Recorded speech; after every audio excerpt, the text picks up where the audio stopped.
A festa de Pentecostes, que tipificava o derramamento do Espírito Santo, era comemorada 50 dias depois da festa das primícias, uma prefiguração da ressurreição de Cristo, ou seja, as primícias, a festa das primícias, era uma figura da ressurreição de Cristo. Nesse dia de Pentecostes, os discípulos estavam todos reunidos no mesmo lugar. Talvez estivessem conversando sobre as passagens do Antigo Testamento que tratavam da festa de Pentecostes.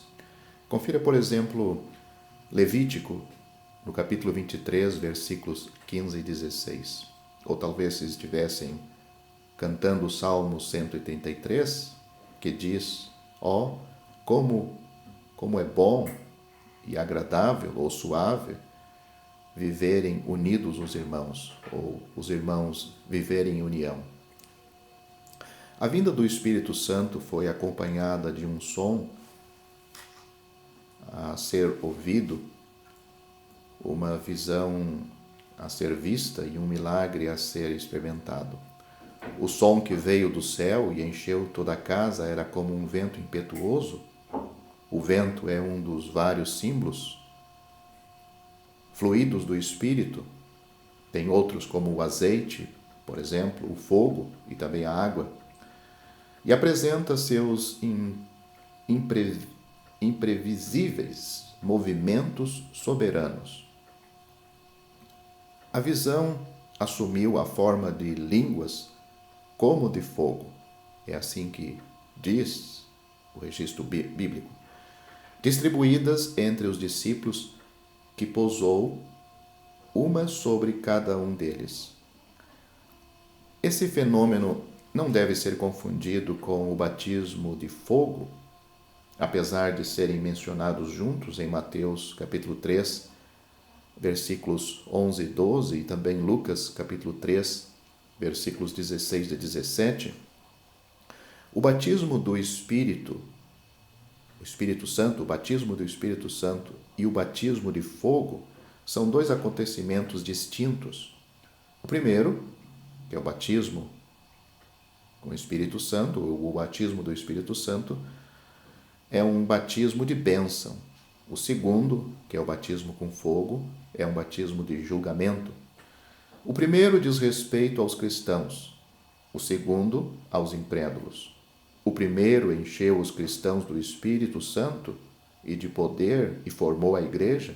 O segundo destruirá os incrédulos.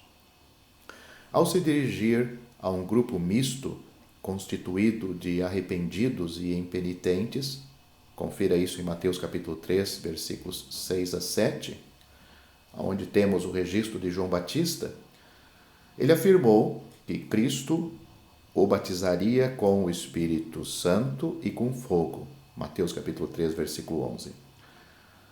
Ao falar apenas aos verdadeiros arrependidos, note isto em Mateus capítulo 1, versículo 5, ele declarou que Cristo batizaria com o Espírito Santo.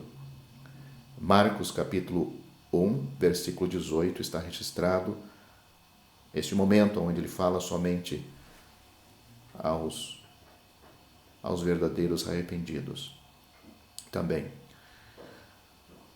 O que significa, então, as línguas como de fogo mencionados em Atos capítulo 2, versículo 3?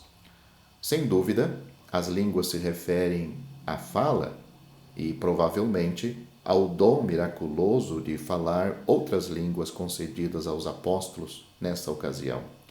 O fogo pode se referir ao Espírito Santo como fonte desse dom e descrever a pregação ousada, enérgica e fervorosa subsequente a esse acontecimento.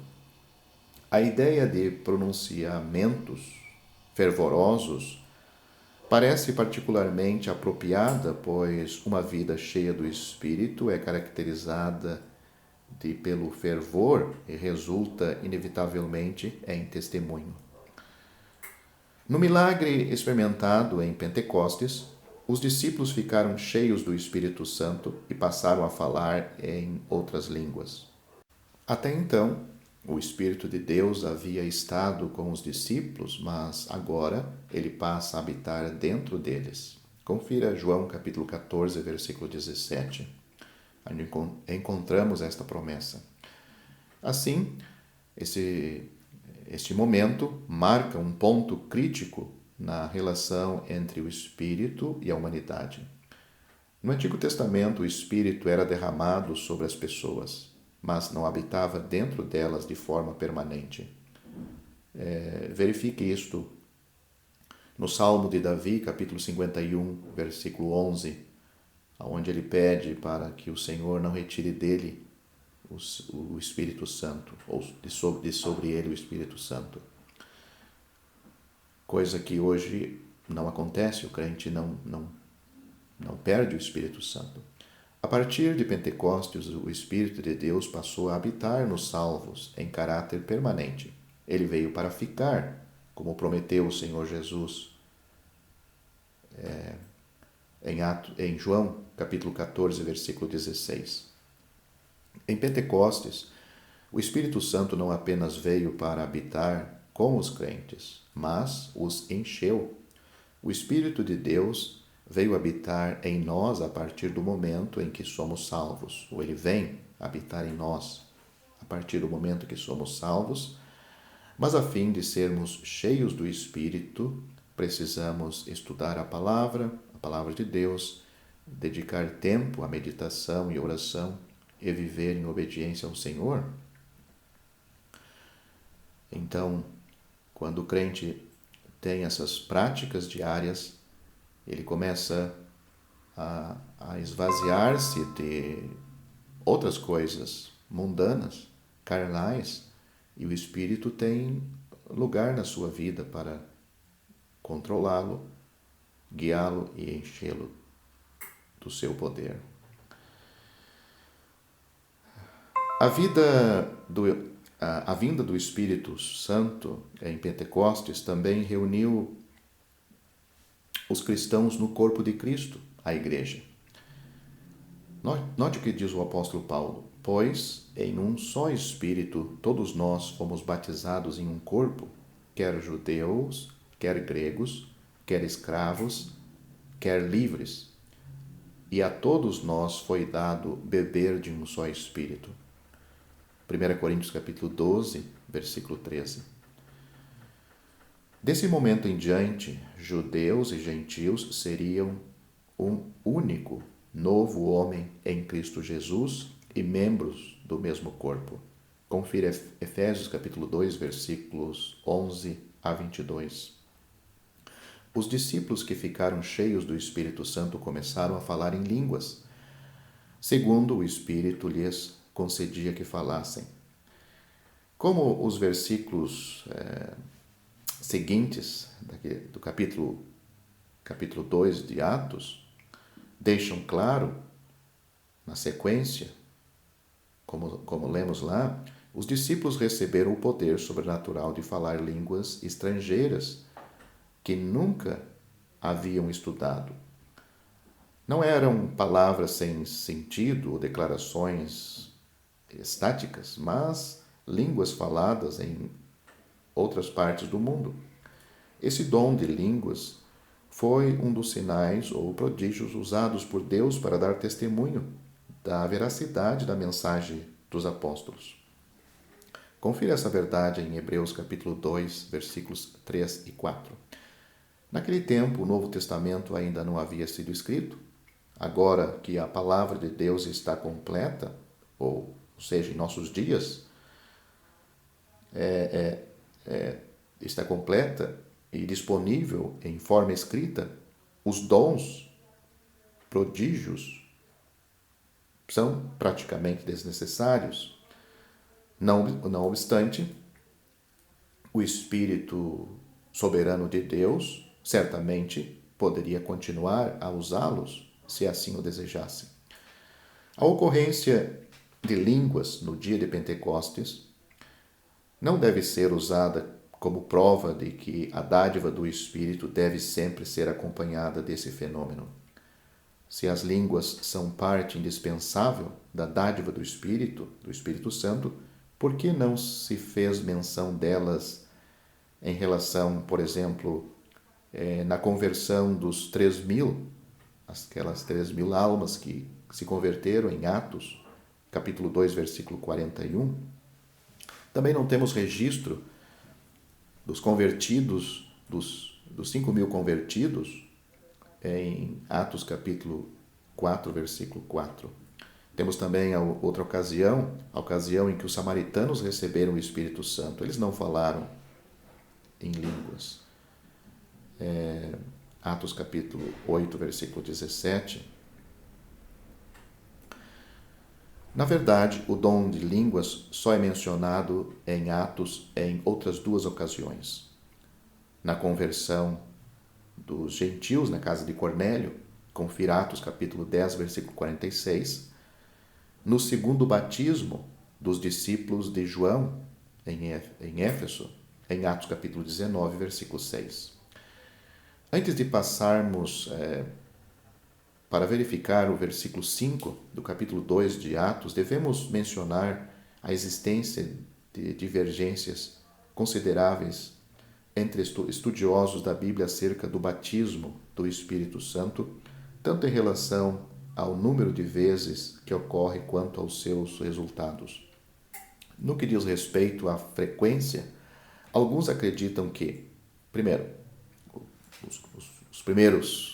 o primeiro pensamento de alguns, ocorreu apenas uma vez, no Pentecostes. O corpo de Cristo foi formado uma vez e todos os cristãos, desde então, ingressam nesse corpo por meio do batismo. O segundo pensamento ocorreu em 3 ou 4 estágios. O Pentecostes, Atos capítulo 2, em Samaria, Atos capítulo 8, na casa de Cornélio, Atos capítulo 10, e em Éfeso, Atos capítulo 19.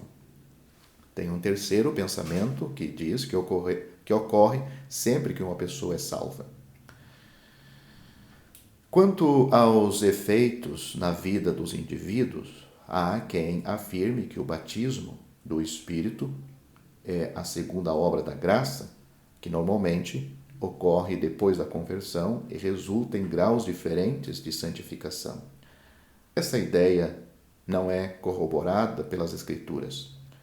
Como foi mencionado anteriormente, o batismo do Espírito Santo pode ser descrito como a operação por meio da qual os cristãos, primeiro, foram incorporados na igreja, como fala 1 Coríntios capítulo 12, versículo 13. Segundo, eles foram dotados de poder. É o que nós vemos em Atos capítulo 1, versículo 8.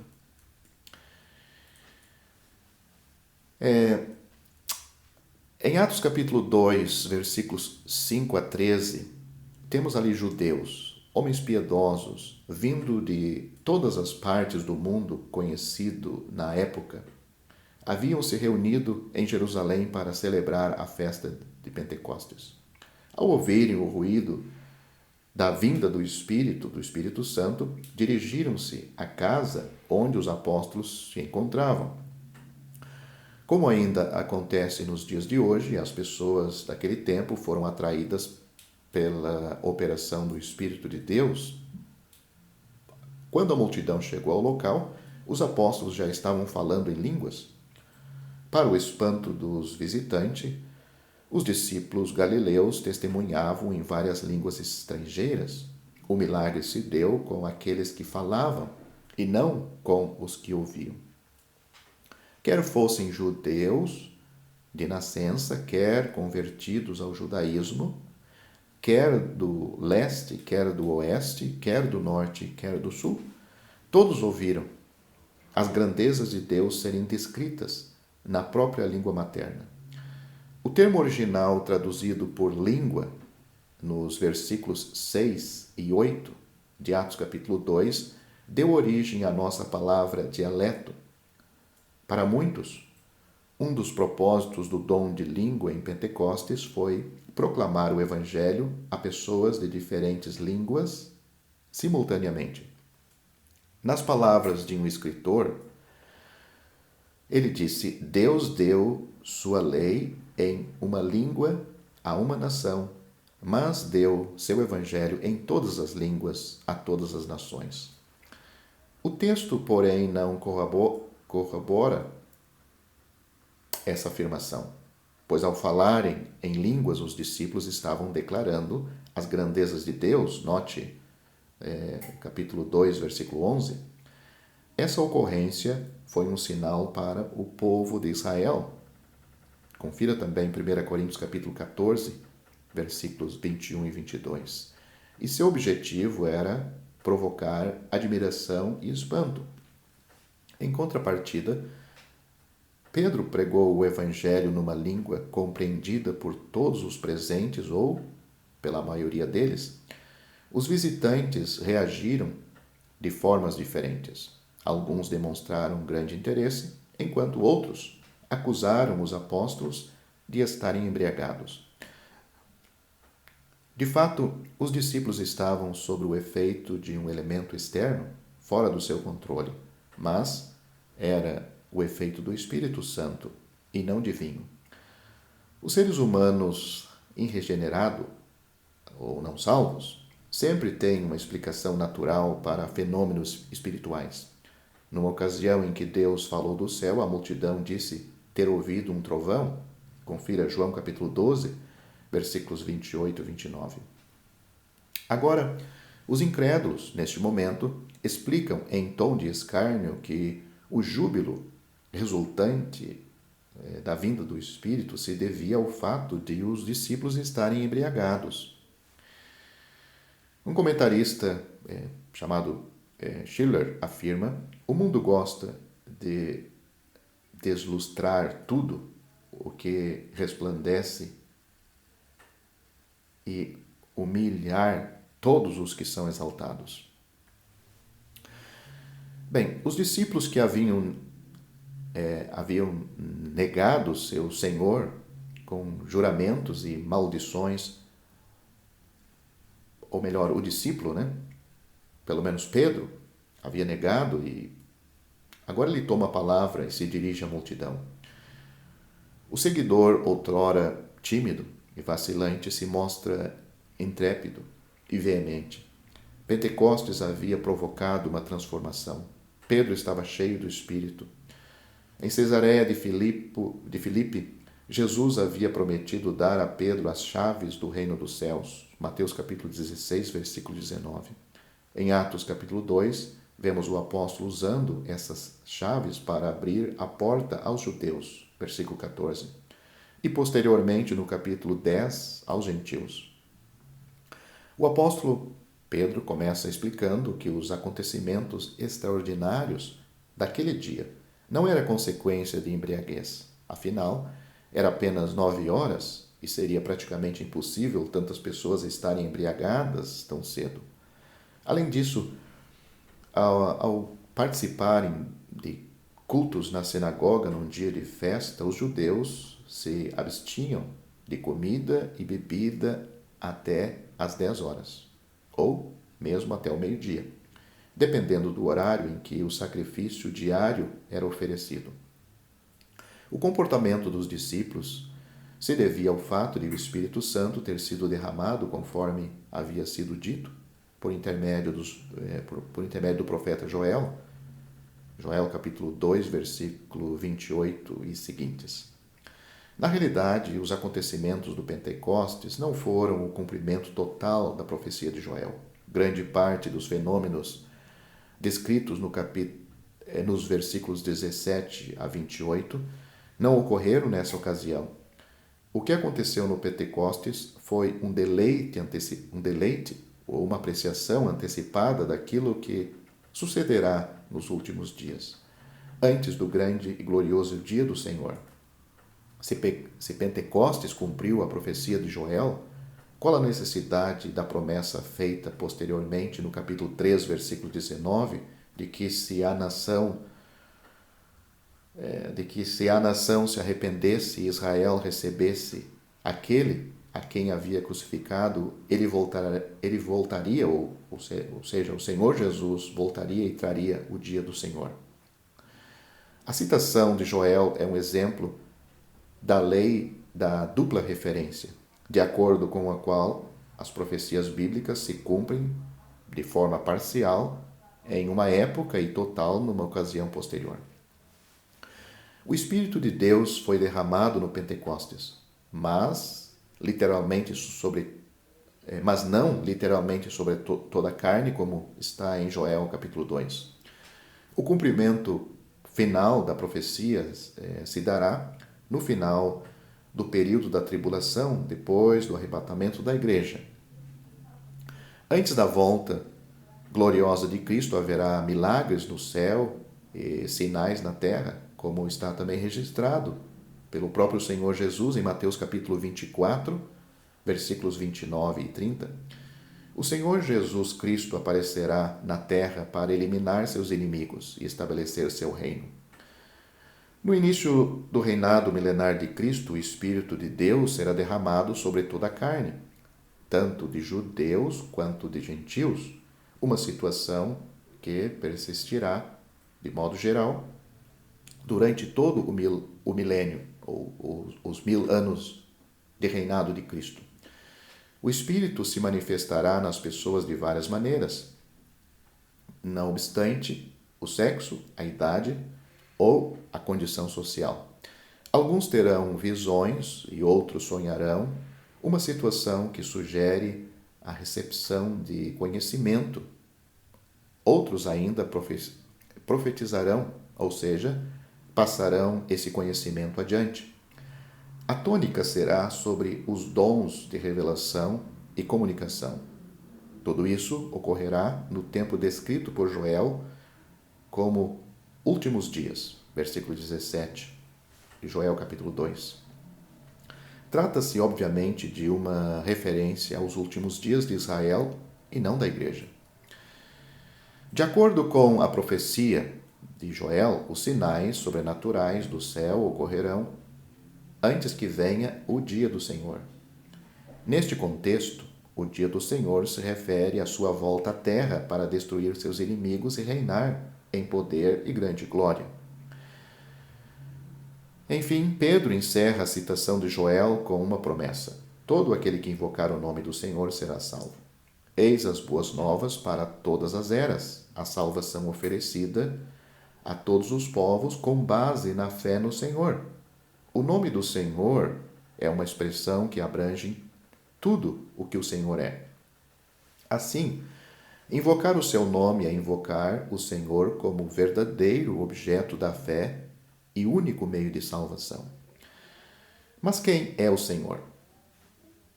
Na sequência, Pedro faz uma declaração surpreendente. Jesus, o qual eles crucificaram, é o Senhor e Cristo.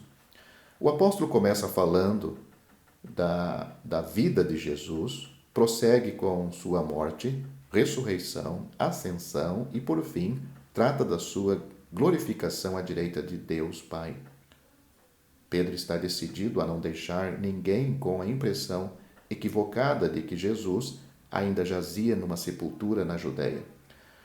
Seus ouvintes precisam saber que aquele a quem assassinaram está no céu e todos prestarão contas a ele. O apóstolo desenvolve seu argumento da seguinte forma: Jesus, o Nazareno, foi um varão aprovado por Deus por meio dos muitos milagres que realizou pelo poder de Deus. Note no versículo 22. Em seu determinado desígnio e presciência, Deus o entregou nas mãos dos judeus. Eles, por sua vez, o entregaram aos gentios, homens iníquos, para ser crucificado. Note o versículo 23. Contudo, Deus o ressuscitou dentre os mortos, rompendo os grilhões da morte. Não era possível a morte retê-lo como seu prisioneiro, pois, primeiro, o caráter de Deus exigia a ressurreição. Aquele que não tinha pecado havia morrido pelos pecadores. Era necessário que Deus o ressuscitasse como prova de sua satisfação total com a obra redentora de Cristo. Segundo, A profecia do Antigo Testamento exigia a ressurreição. Essa é a ênfase de Pedro nos versículos seguintes, no capítulo 2 de Atos dos Apóstolos. No Salmo 16, Davi fala de forma profética da vida, morte, ressurreição e glorificação de Cristo. Quanto à vida de Cristo, Davi descreveu a total confiança e certeza daquele que vivia em comunhão ininterrupta com seu Pai. Coração, língua e carne representam todos o seu ser transbordante de alegria e esperança. Note essas verdades em Atos capítulo 2, versículos 25 a 27. Quanto à morte de Cristo, Davi anteviu que Deus não deixaria a alma de seu filho na morte, nem permitiria que o seu santo visse a corrupção. Em outras palavras, a alma do Senhor Jesus não seria deixada num estado desencarnado, sem o seu corpo, nem seu corpo se desintegraria no sepulcro.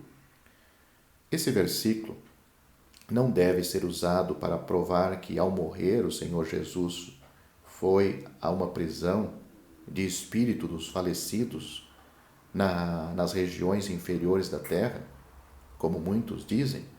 Sua alma foi para o céu, como Lucas capítulo 23 e versículo 43 indica, e seu corpo foi colocado na sepultura. Quanto à ressurreição de Cristo, Davi expressou a certeza de que Deus mostraria ao seu filho o caminho da vida. Em Salmos, capítulo 16, versículo 11, na primeira parte, o salmista escreveu: Tu me farás ver o caminho da vida. Em Atos capítulo 2, versículo 28, na primeira parte desse versículo, Pedro cita estas palavras: Fizeste-me conhecer os caminhos da vida. Pedro muda o tempo verbal do futuro para o passado. Sem dúvida, o Espírito Santo o dirigiu a fazer esta mudança, tendo em vista a ressurreição ser agora um fato do passado. A glorificação presente do Salvador foi predita pelas palavras de Davi: Encher-me-ás de alegria na tua presença. Ou, como diz os Salmos, capítulo 16, versículo 11, na tua presença há plenitude de alegria, na tua destra delícias perpetuamente. Pedro argumenta que Davi não poderia ter dito tais coisas acerca de si mesmo, pois seu corpo havia visto corrupção. Seu túmulo era um lugar conhecido pelos judeus da época. Eles sabiam que Davi não tinha sido ressuscitado. Ao escrever o Salmo, Davi estava falando como profeta. Lembrou-se que Deus havia prometido ressuscitar alguém dentre seus descendentes para sentar-se no seu trono para sempre. Davi se deu conta de que este alguém seria o Messias que morreria, mas cuja alma não ficaria desencarnada e cujo corpo não sofreria decomposição. Agora, Pedro repete uma declaração que deve ter chocado seus ouvintes judeus. O Messias sobre o qual Davi profetizou era o Jesus de Nazaré. Deus o ressuscitou dentre os mortos, conforme os apóstolos podiam afirmar como testemunhas oculares desse acontecimento. Depois da sua ressurreição, o Senhor Jesus foi exaltado à destra de Deus e o Espírito Santo foi enviado conforme prometido pelo Pai. Essa era a explicação para o que havia sucedido naquele dia em Jerusalém. Acaso Davi não havia predito também a exaltação do Messias? O salmista não fala de si em Salmos 110, versículo 1. Antes, ele cita palavras de Jeová acerca do Messias. Assenta-te à minha direita, até que eu ponha os teus inimigos por estrado dos teus pés. Observe com atenção que os versículos 35 a aliás, os versículos 33 a 35 do Salmo 110 predizem um período de espera entre a glorificação e a volta de Cristo para castigar seus inimigos e estabelecer o reino. Vemos aqui mais uma declaração chocante para o povo judeu. Deus fez Senhor e Cristo este Jesus que vós crucificastes. Sequência das palavras em grego.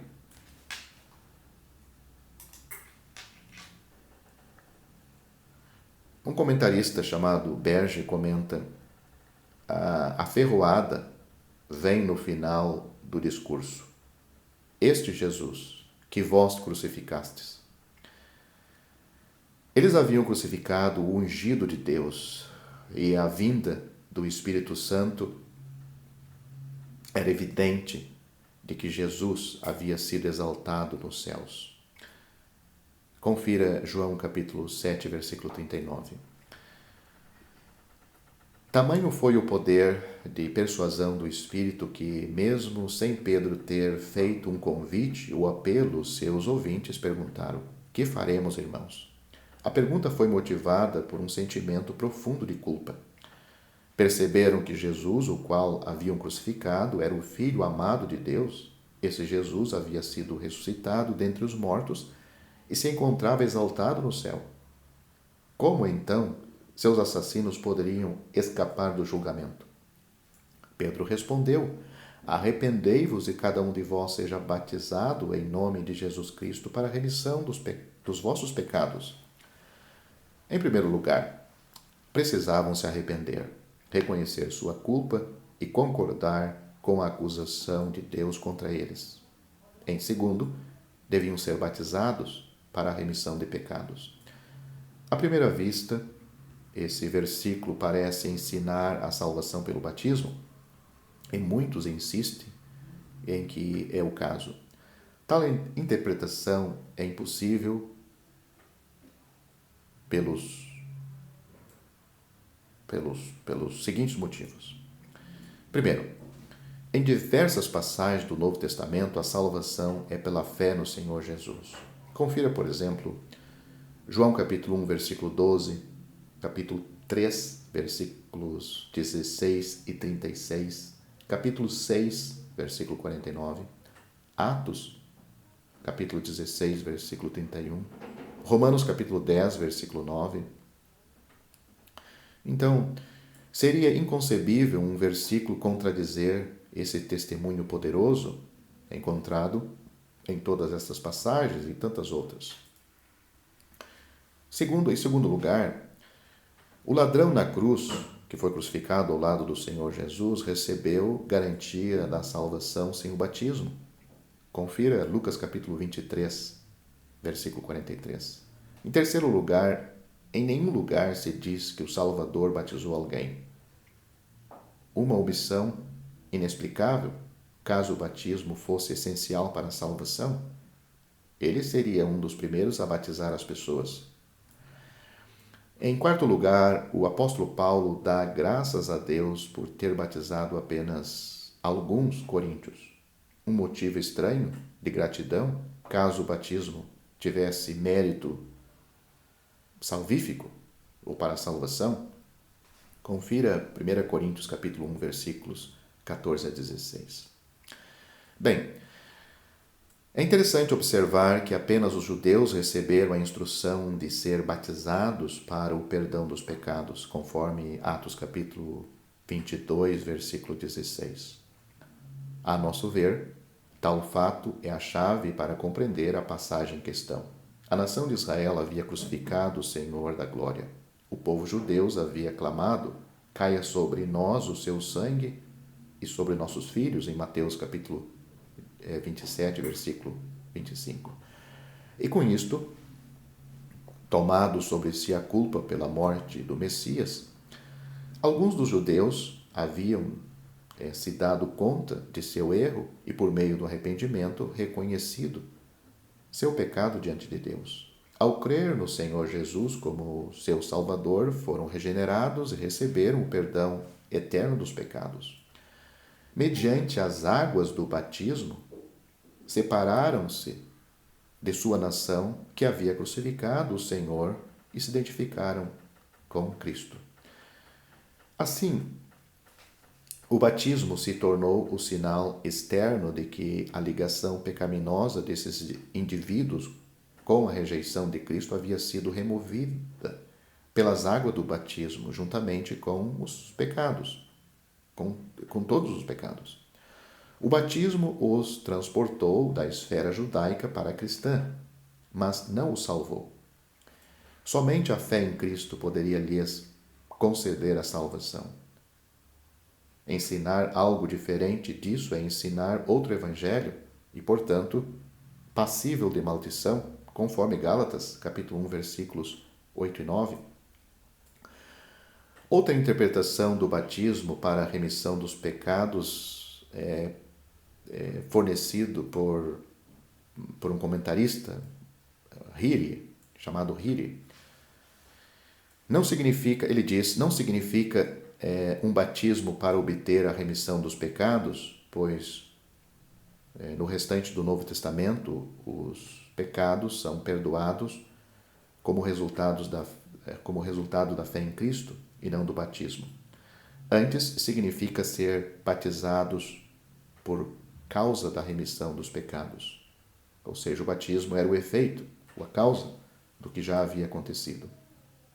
A preposição grega neste versículo, eis, que está traduzido para, quer dizer por causa de. Não apenas aqui, mas também em passagens como em Mateus capítulo 12, versículo 41, em que é traduzido lá está traduzido pela palavra com. E só pode significar o significado seria se arrependeram por causa da, e não a fim de, a pregação de Jonas. Leia lá este versículo em Mateus capítulo 12, versículo 41. Eu vou repetir o que eu disse. Então, em Mateus capítulo 12, versículo 41, em que é traduzido lá por com, e só pode significar se arrependeram por causa ou seja, da pregação de Jonas, e não a fim de. Para essa multidão reunida no dia de Pentecostes, o arrependimento resultou na remissão dos pecados e, por causa dessa remissão, ordenou-se que cada um fosse batizado. Pedro garantiu que, se eles se arrependessem e fossem batizados, receberiam o dom do Espírito Santo. Então, esses comentários acima foi os pensamentos e a interpretação deste comentarista Hiri. A ideia de que essa ordem se aplica a nós hoje é uma interpretação equivocada, ou seja, Pedro garantiu que se ele se arrependesse e fosse batizado, receberia o dom do Espírito Santo. Então, essa ideia, que essa ordem se aplica a nós hoje, é uma interpretação equivocada de como Deus operou no período formativo da igreja. Tem outro comentarista chamado Barker. Ele ressaltou de maneira bastante apropriada. Ele diz: Atos retrata 4 comunidades de cristãos, e em cada uma delas a ordem dos acontecimentos associados ao recebimento do Espírito Santo é diferente. Em Atos capítulo 2, versículo 38, vemos os cristãos judeus. No caso, a ordem foi arrependimento, batismo com água, recebimento do Espírito Santo. A conversão, este foi os primeiros, os judeus, mas depois nós temos a conversão dos samaritanos, que é registrado em Atos capítulo 8, versículos 14 a 17. A passagem referida, ela descreve os seguintes acontecimentos. Eles creram, foram batizados com água, os apóstolos oraram por eles, os apóstolos impuseram as mãos sobre eles, os samaritanos receberam o Espírito Santo. Em Atos capítulo 10, versículos 44 a 48, trata da conversão dos gentios. Observe a ordem nesse caso. Eles creram, receberam o Espírito Santo, foram batizados com água. A única comunidade de cristãos era constituída dos discípulos de João Batista, em Atos capítulo 19, versículos 1 a 7. Eles tiveram um encontro com o apóstolo Paulo nesta ocasião e Paulo falou com eles. Então, seria bom, se não conhece bem esta história, ler Atos capítulo 19, versículos 1 a 7. Na ocasião, então, eles creram, foram batizados novamente. O apóstolo Paulo impôs as mãos sobre eles, receberam o Espírito Santo.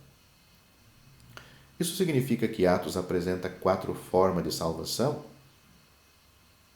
Claro que não.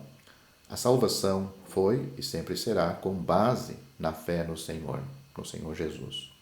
Durante o período de transição registrado em Atos, porém, Deus escolheu usar acontecimentos diferentes no tocante ao recebimento do Espírito Santo, por motivos conhecidos por ele, mas não revelados a nós. Qual desses padrões, então, se aplica a nós hoje em dia?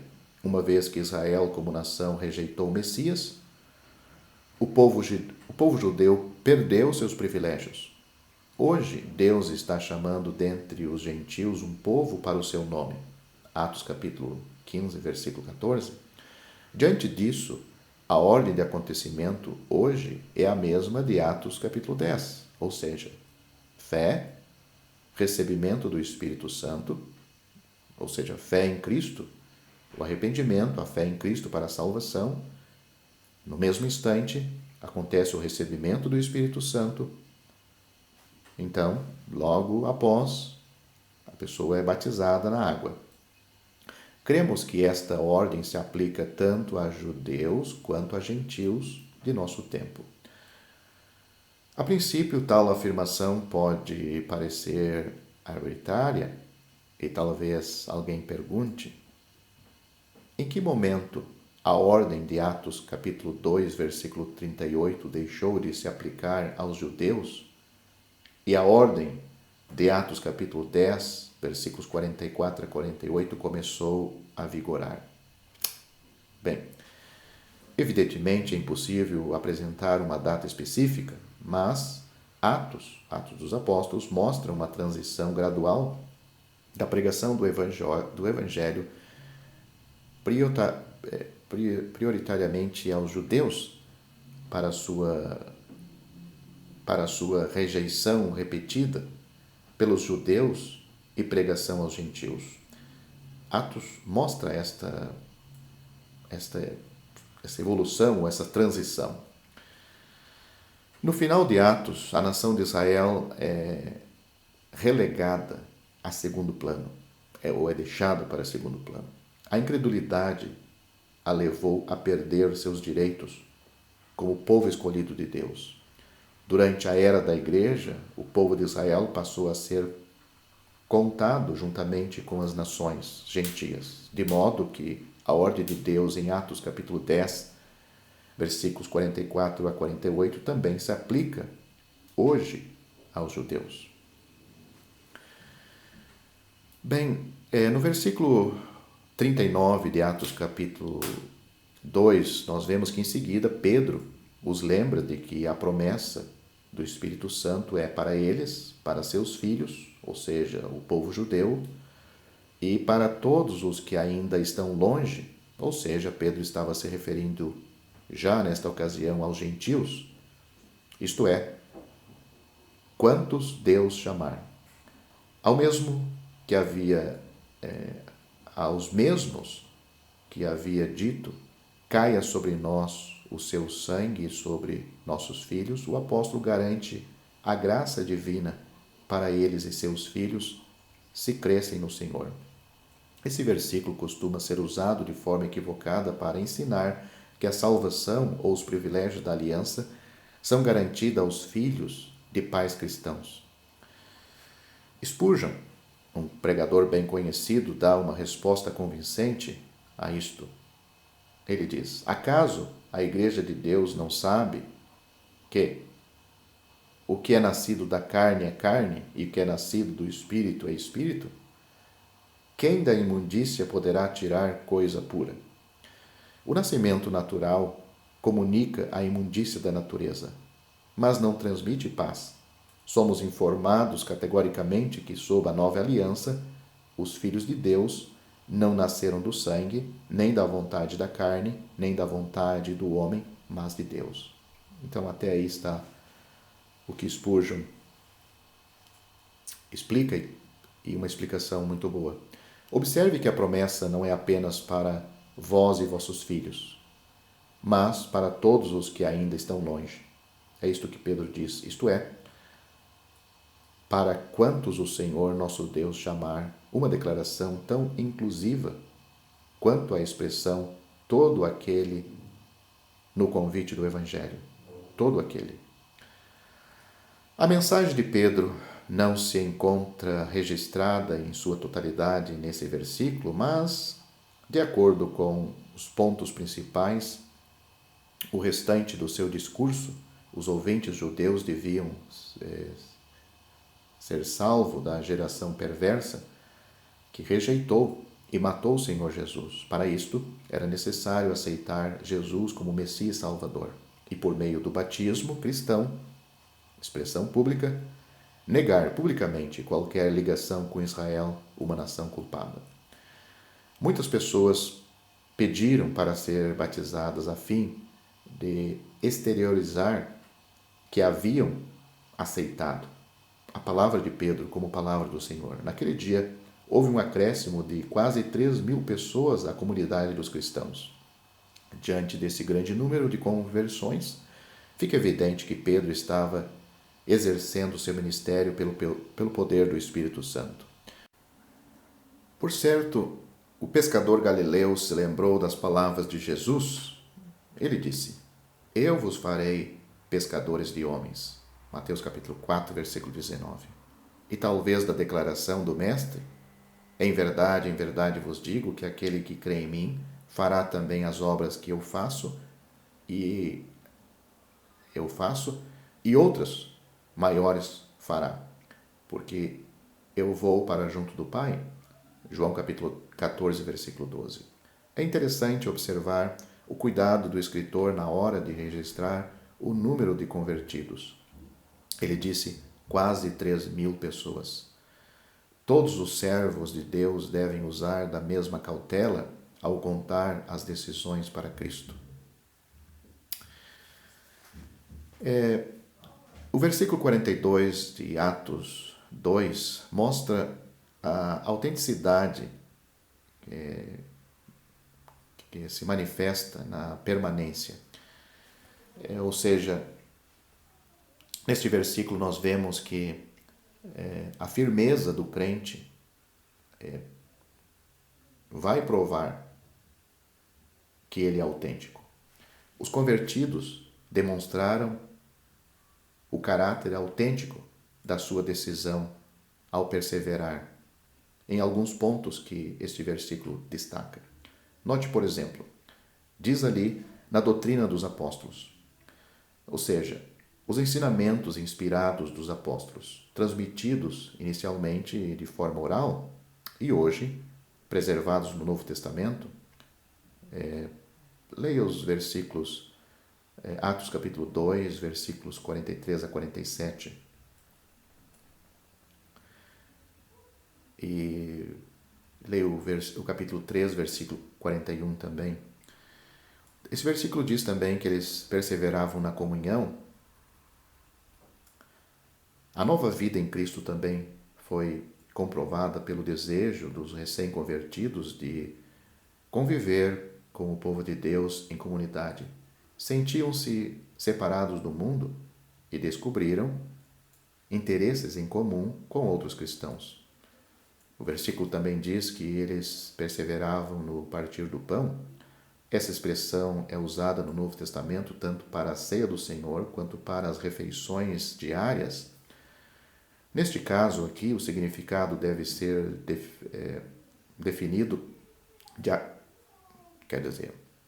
neste caso aqui, neste versículo, o significado deve ser definido de acordo com o contexto da passagem.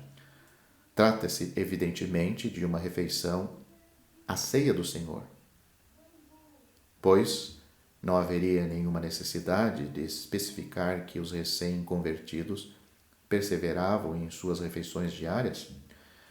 Vemos em Atos capítulo 20, versículo 7, que os cristãos primitivos costumavam partir o pão no primeiro dia da semana. No início da igreja, uma refeição comunitária era realizada com a ceia do Senhor, ou antes da ceia do Senhor, como expressão do amor dos santos uns pelos outros. Com o tempo, essas refeições, também chamadas de ágape, traduzindo seria amor, deixaram de ser realizadas devido à infiltração de comportamentos inapropriados. Temos também neste versículo a perseverança nas orações.